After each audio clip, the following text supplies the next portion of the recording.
evening.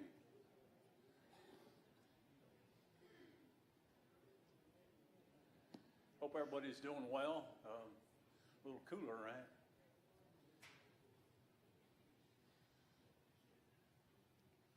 So I know this has been a different type study. It's the geography and the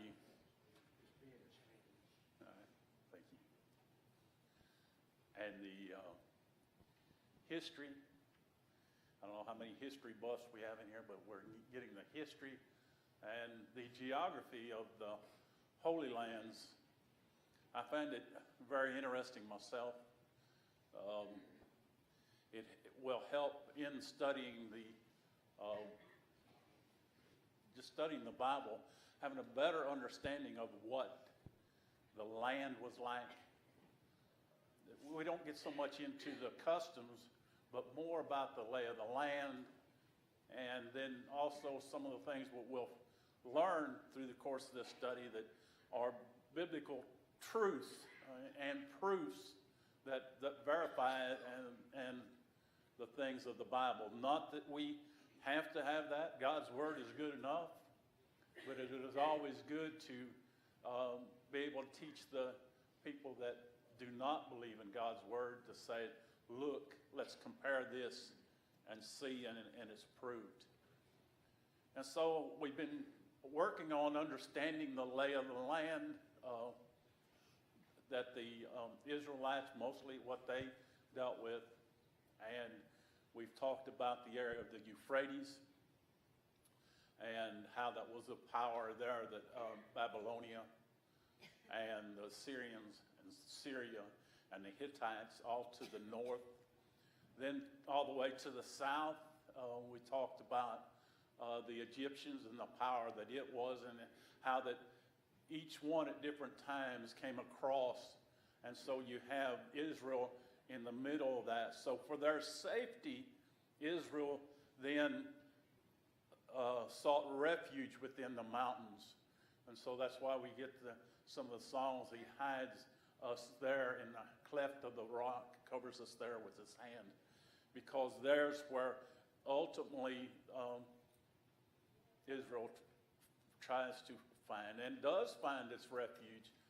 As long as God is with them, they're always successful when they obey God's will. When they choose not to, then they are not successful.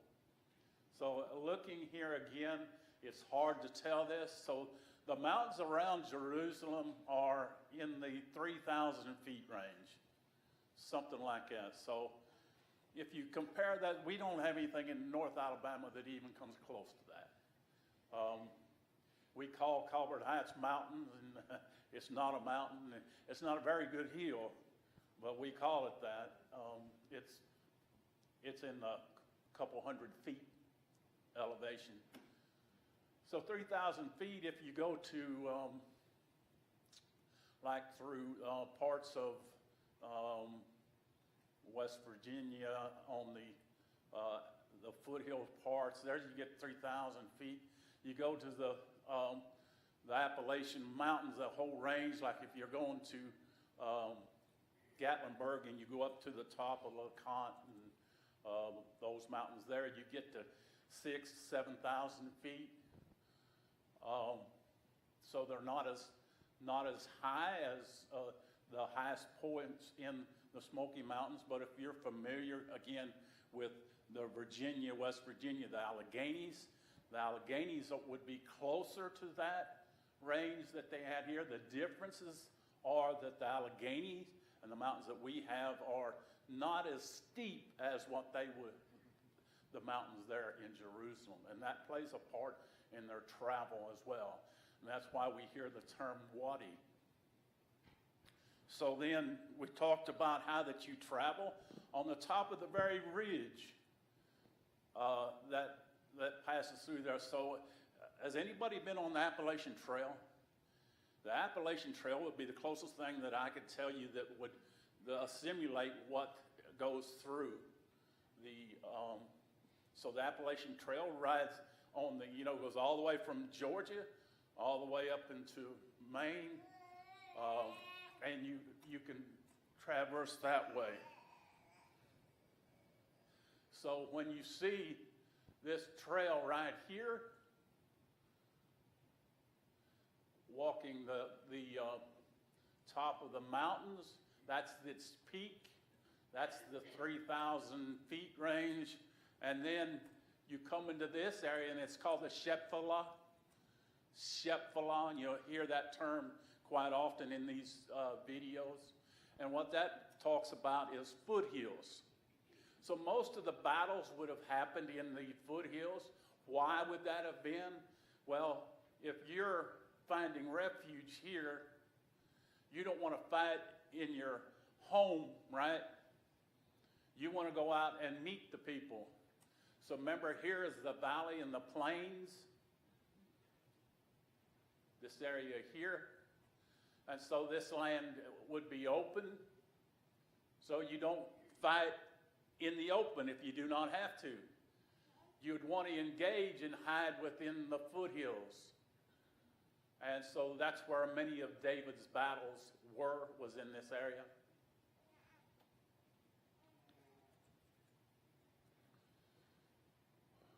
Remember we talked about Saul, and he was looking for David, and in the area of what's called En-Gedi, that he hid in the caves. Here's one of the caves in the En-Gedi area, which is next to the Dead Sea, the Salt Sea, or would be on the west side of the Salt Sea.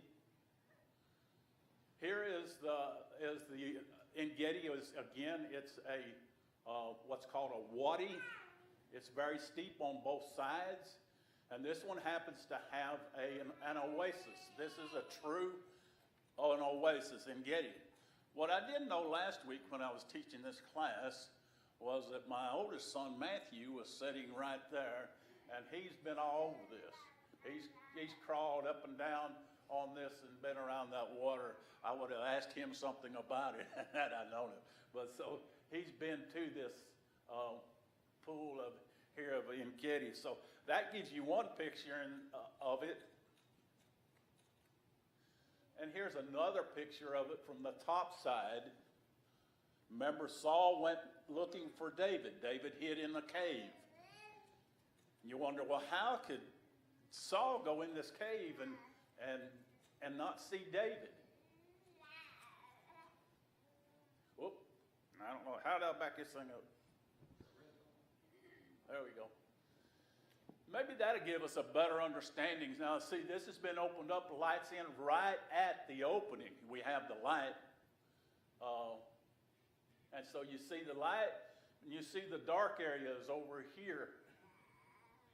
See the dark areas, and this is just a part of the cave. This is at the very opening of the cave. And remember, David was in these caves. We don't know exactly which cave that he was in, but he was in the caves in this area, so you can point to the different caves and know that one of them is it. The caves didn't change. So it's one of these caves. It's not like we don't know an idea. We do have an idea.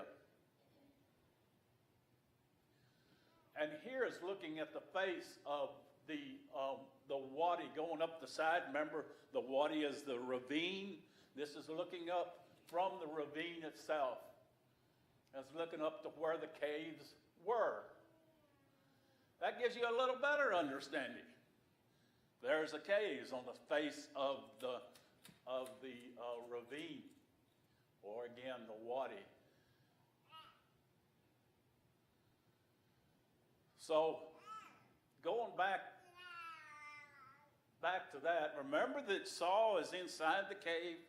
David, what does he do? He cuts part of his hem off. He cuts that hem off, and it was a garment. Saul leaves. He goes down into the ravine of that wadi, and he goes back up on the other side. Then what does David do? David comes out and hollers at him and shouts. Now, if you're in a ravine, you can holler. Anybody done that? You've been in an area like that where you can holler and it carries for a long way.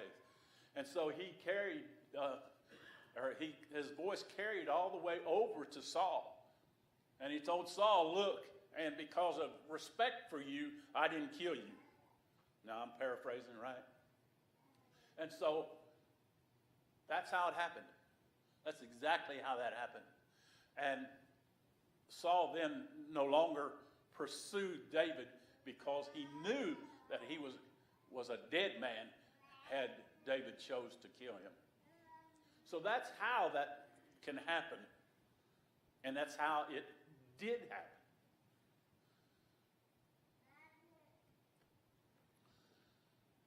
Again, now I want to show us, you're looking now at the plains that goes towards the Mediterranean Sea.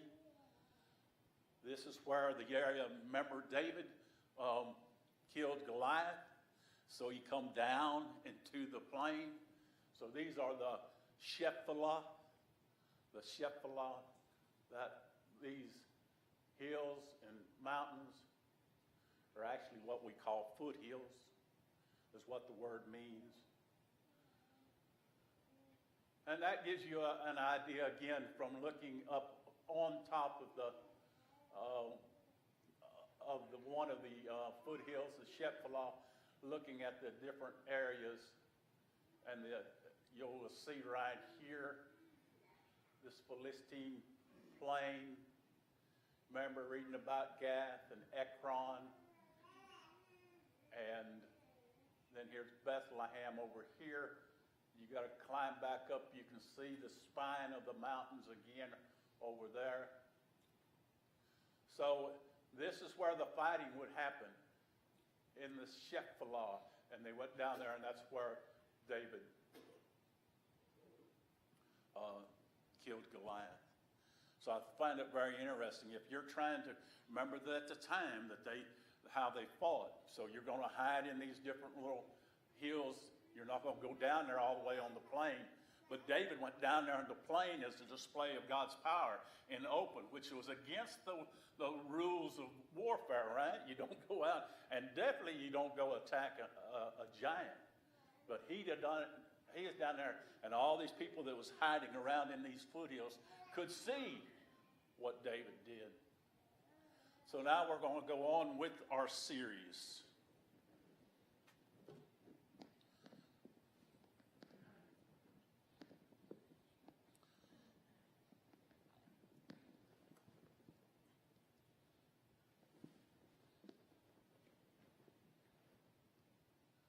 Well, I think we are.